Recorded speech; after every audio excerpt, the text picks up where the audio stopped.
Hello and welcome to this very special celebration. It's 3 years since I launched my podcast today, and I know it's a bit of a weird time to be celebrating something, but I wanted to celebrate. Well, I've just had some Smarties and a cup of tea. I wanted to celebrate by sharing some things that might help you with your content. I know lots of my clients and lots of people around here who we have conversations with are kind of struggling at the moment to know where to position things and where to go for it, where to pull back, and being really sensitive to what's going on in the world right now. So I know that what I've done over the last 3 years has been all the feels, basically. There's been a lot of emotions going on. There's been times where it's felt amazing. There's felt times where it's felt a bit tougher, where I've not known what to say or do or how to build or any of that. So hopefully what I share today will be really useful and you can build it into your content plan going forward. So let's set the scene. January 2018, I had an idea that I wanted to start a podcast, but I had no idea how to do it. I'd never had a podcast before, and I didn't know what it would be.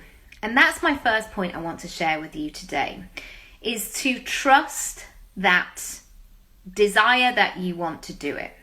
Because if you trust that desire and you lead from there of, wouldn't it be cool if, or I would love to do that, the how, the solution, the next step will start to fall in place as you take action.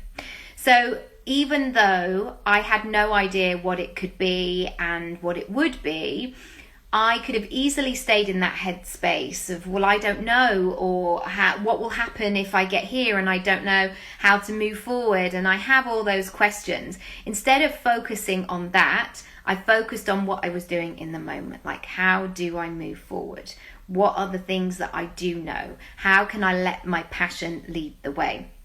So in terms of the takeaway from this, I want you to focus on those things that are coming up to the surface of, gosh, I feel like I need to write a blog about this. Or it would be really great if I could do a mini video series around this topic because everybody keeps asking me for this. Or perhaps I need to show a behind the scenes of how I do what I do because I'm feeling like my audience needs to get to know me better. Trust all of those things, and what comes later will reveal itself in due course. Number 2, I couldn't ignore the niggle. However, I did ignore the niggle because it started probably in about 2008, but more so in, 2012, 2015. I was listening to podcasts for a long, long time, way before were sort of in the culture right now of everybody listening or everybody having a podcast. And this was at a time where I used to listen and download them onto my iPad, and I used to connect my headphones and take that around on the tube with me and things like that. But it got to the point where I couldn't ignore the niggle any longer. And that's not to say that I didn't have fear about moving forward, that I didn't have confusion, that I didn't know if it was going to work. It didn't mean that I didn't have insecurity about it, because sometimes saying something out loud to the internet or to your close circle of like, this is what I want to do and this is what I hope that it would look like, it takes a lot of guts. If you followed my work for a while, you will know that I'm always talking about the fact that it takes big guts to go for your big dream. It really does. It's much easier to stay the same in your comfort zone, just to do the same thing and not be challenged and just kind of coast along. So I want you to check in with your own personal brand, your own situation, your own stories, ideas, thoughts, and check in and look at where you need to stop ignoring the niggle. Because you might be having these things that are coming to the surface again and again of like, I really need to talk about this. I really need to make this more accessible. People need to see this part of my business. So those moments that even when you're scared, give yourself permission to know that that niggle is there for a reason. Number 3, and this has been part of my, I guess, business principles as I started, because if you've again listened to the podcast, we're celebrating 3 years of the podcast, basically. That's why I'm here and I'm doing some lessons if you just joined. But these have been really great things to get me moving and get me going, which was, number 1, start with what I had. Number 2, Google some. And number 3, trust the rest and do the work. So starting with what I had. Okay, so I had a microphone, I had an internet connection, I had a laptop, I had access to YouTube, I had a whole library of podcasts that I'd listened to, so I knew what I connected with. Secondly, I had to Google, I had to get uncomfortable, I had to really think about, okay, well, I'm going to have to be able to figure this out, or I'm going to have to get somebody or invite somebody to help me to do this. And thirdly, to trust the rest. I think this comes up a lot in business when we don't know what the next thing, and what if something will happen, or what if we get called out, or imposter syndrome, or all of those sorts of things. You're never going to know all of the things before you get started, because it will be weird if you did. And that is where your learning comes. It's like setting off in your car. There are so many people who just want to keep packing the car, keep rearranging the car. But actually, it's only until you get on the road and you get going and you meet things and you experience things, that's when you learn to grow as a driver. And that's what I've really noticed with the podcast. I didn't know how to interview all these people. I didn't know how to get my dream guests until I started to ask them. So really work through that process, and also have that faith in yourself. Bet on yourself that you'll figure it out, and that it's okay if you make mistakes. You will make some mistakes, but if you are making mistakes, it means you're in the game, which is a really great thing. Number 4, I was really conscious about what my pillars were. And what I mean by that is, what did I want this podcast to be? What are the areas that I felt like I could talk about all day long? Now, of course, there are things that I love to talk about that are my hobbies outside of business and things like that. But if I was going to make it work for me, I really had to think about, what am I here to share? What's going to be really important to my audience? Where can I really support people? So I started to map those content ideas out. And this might be really useful in terms of your brand, or if you're starting a blog or video series, some kind of content, and really see if you can start to categorize things. Because if you're suddenly talking about food, or you're talking about beauty products, or you're talking about all these different things, unless you label it as a lifestyle podcast, it's going to be really confusing. Because, for example, mine is really focused on business and on personal branding and people's versions of success, including my own.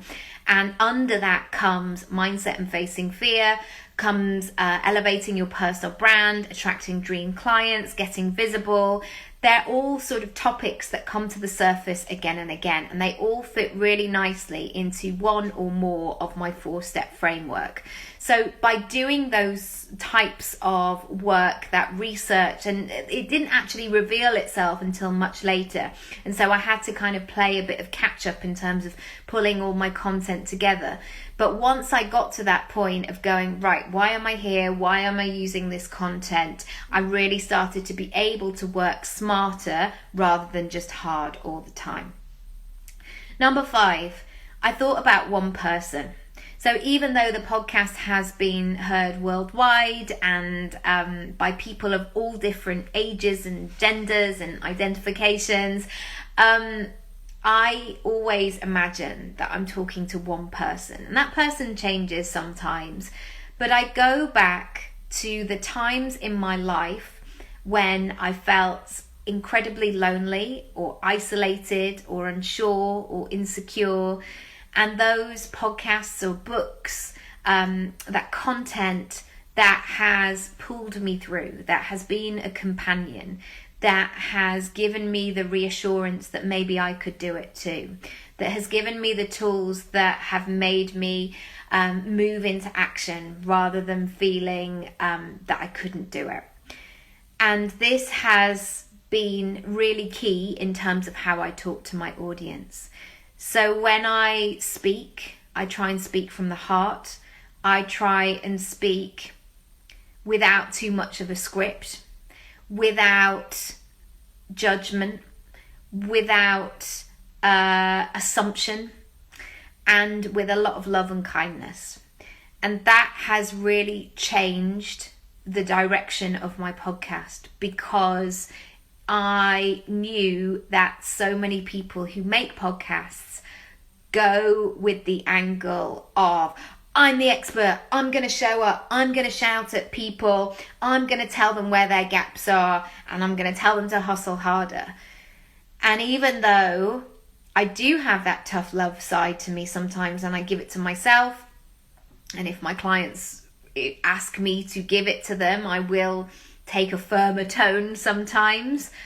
But ultimately, that sense of me knowing who I was speaking to, and that person who might be listening on a dog walk or cooking the dinner, or after having a horrendous day with her kids or a partner, or feeling like she's not heard or listened to, that she's stuck, he's stuck, they're stuck. I go back to that person and I try and pull out real life, tangible examples and case studies that are going to connect and be relatable and reassuring and all those good things. So when you're putting together your content, I would really think about who is that one person that you're talking to. Give them a name. Don't just necessarily say like women in business, because we have to be emotional. We have to connect with people. We have to really understand what is going on in their life. And what I've noticed as I've really paid attention to that is the conversation that I then go and have in my DMs. Number 6, my vibe attracts my tribe. I really have to protect my space, and you have to protect yours. I get a lot of lovely requests for the podcast, and I say lovely as in like it feels a great honor to have people saying, oh, I'd love to be part of this situation. But I have to be really careful about who I bring into my space and who I share with my audience, and make sure there's reciprocity in that, and make sure that there's going to be value delivered, and that it's not just going to be I'm going to come on this podcast and I'm going to sell my thing. Of course, people do come on the podcast and they sell their thing, but there needs to be a foundation, there needs to be a grounding, there needs to be a sense of them getting to know me, or getting to know the person first and foremost. So if your vibe attracts your tribe, what do you want your vibe to be about? What do you want to bring into your content so people can discover you? And what kind of people do you want around? Do you want people who are going to send like really weird copy and paste blanket emails, or do you want to have that human connection? Number 7, the power of a body of work.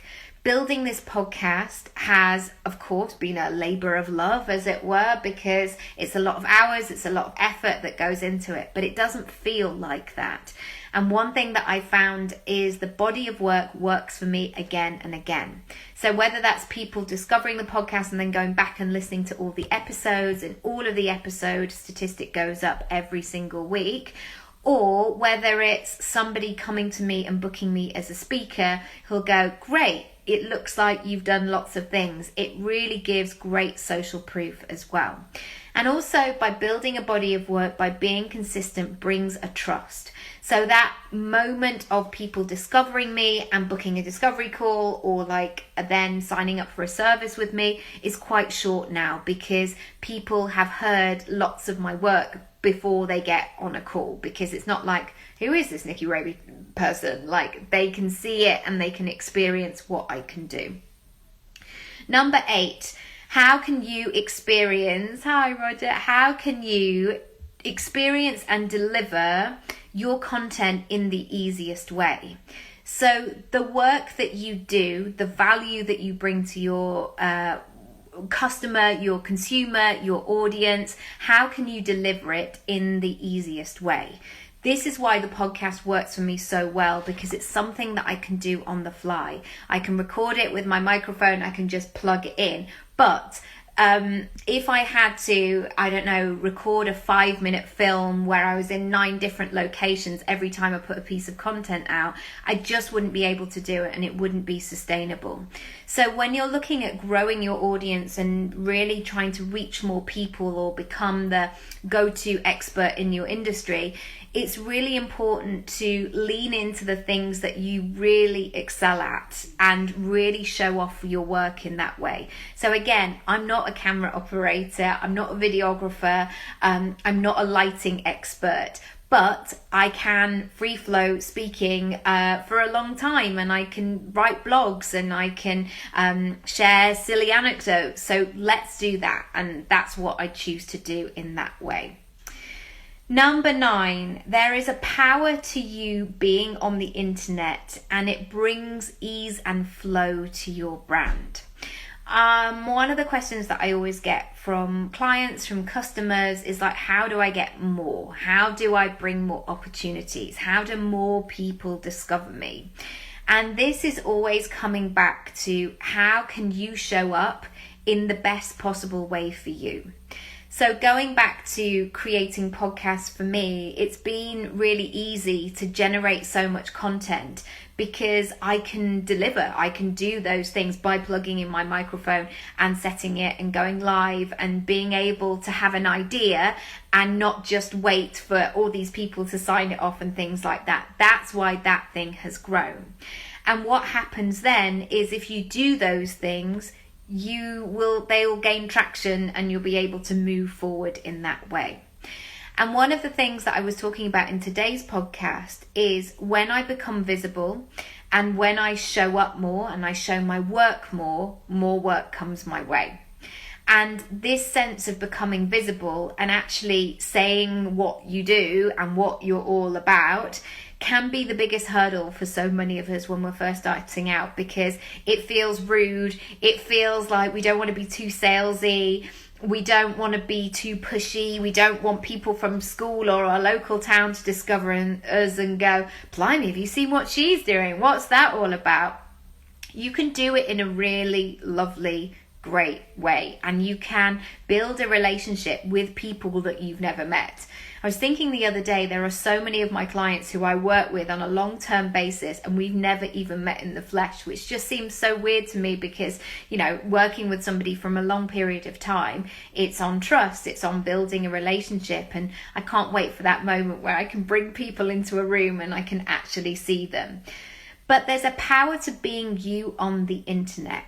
And one thing, I guess, is my final point of this with the podcast is, the more I leaned in to what I was good at and what I could share and what my point of difference was, the easier it all became and the faster it grew. If I suddenly felt like I had to become an alternative character and be like an internet marketer and shout at people and have music like everybody else and do the same formula, that would have felt like it was really, my background is acting. So even if I'm playing a serial killer, which I have played previously, which is obviously very far away from who I am as a person, when I was playing a serial killer, I had to find some truth in that moment. I had to feel like I could connect and be in that person's psyche and be able to justify my actions in that way. And I think that's the case with your content as well. If you can go into, how could I do this in a way that feels really good to me? How can I share my spin on it? Or if I was having a conversation in real life, how can I bring that onto the internet? So one of the things that people say to me when, they meet me in real life is like, and they haven't known me apart from something like social media, is, oh, you're exactly the same. And that's really important to me. Even though, of course, I have boundaries in real life and on the internet, I want to bring the same kind of vibe. And that's not always the case for everybody. There are some people that, you might meet a celeb and you'll be at an airport and suddenly you're like, they were really rude, and I was hearing a podcast the other day where there was a woman talking about going for investing, and it was a woman-led business, and there were loads of angel investors who were women, and none of them invested in what she had. And so I think going back to this power of you being on the internet, of what can you deliver, what's your story, what's your point of view, what do people need to know about you, it's going to be a really powerful thing. Because let's face it, we need more and more voices, more and more different points of view. I look at my son and my daughter, and I want their conversation, their friends, what they eat, where they go, what they're interested in. I want it to be so what they love. I have no agenda for them, apart from to be lovely, kind people, of course, but like, I'm so interested in what lights them up and what they want to bring to the table in that way. So take a moment, if you will, from this episode and really think about where you want to take your creativity, your content, your marketing, who you are, what opportunities you want to attract going forward. Make a plan, and make a really solid plan. And it doesn't have to be completely sorted. It doesn't have to be in black and white and you can't deviate. But a loose plan. Wouldn't it be cool if, or this would be the ideal situation, or I would love it if X, Y, and Z happened. That's a really strong starting point, rather than hoping for the best. Or, I don't know, it's January. Are people buying? Yes, they are. They are buying. And of course, it is a weird time. We're in lockdown in the UK, but somebody will always need something. And it might be that you have something that somebody is absolutely looking for. It happens all the time in my inbox where people go, oh, you do this? Oh, great. That's exactly what I need. I was having a conversation with a client earlier, and what we were talking about was like, how can we just simplify it? How can you make it really easy for somebody to understand what the thing is that you do? Another thing to bear in mind at this time is, hi Hannah, another thing to bear in mind at this time is I can't make too many decisions at this time. There are days where I have really foggy moments where I get really indecisive and I don't know what to do next, and I don't know, and I do one step forward and two steps back. If you are trying to connect with people in terms of your marketing, be aware of that. How can you make it easy? How can you hold their hand and take them through the process? And I'm not saying, be patronizing, but I always think about, like, when my son was about 2, if we were going, he was always that kid who asked loads of questions. But once I answered them, and once he knew what was going to go on, he would be fine with it. He'd be like, okay, great, right, we're going to that.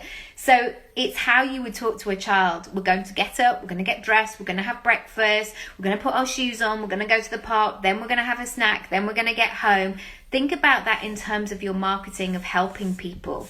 It's no longer just kind of, we'll meet and we'll have a session. Like, we'll see what happens, and you can just join my program. People need a bit more clarity. They need a bit more support at this time. So 3 years of creating this podcast. I feel like it's just the start as well. Thank you so much for listening to it. And Hannah, you've been on it as well, as you've just joined live. So thank you so much. I believe you're episode 64, I think. I'm not sure. I'll have to check that. But I'm going to save this now and share my 10 things, I guess, that have been my learning lessons over the last 3 years. And thank you so much for joining. And if you know somebody who wants to start a podcast or wants to be on more podcasts, send them to this video. I also have a course called The Power of Podcasting, where you can really work out your story and what you're all about and things like that. But do feel free to share this around because it might be useful for somebody else. But wishing you a lovely Monday, even though it's a bit gloomy, but it is getting lighter outside. It's 4:05 and it's still light. So I'm seeing that as a good thing. Maybe spring is coming. Maybe. Fingers crossed. Anyway, lots of love, and I'll see you soon. Bye.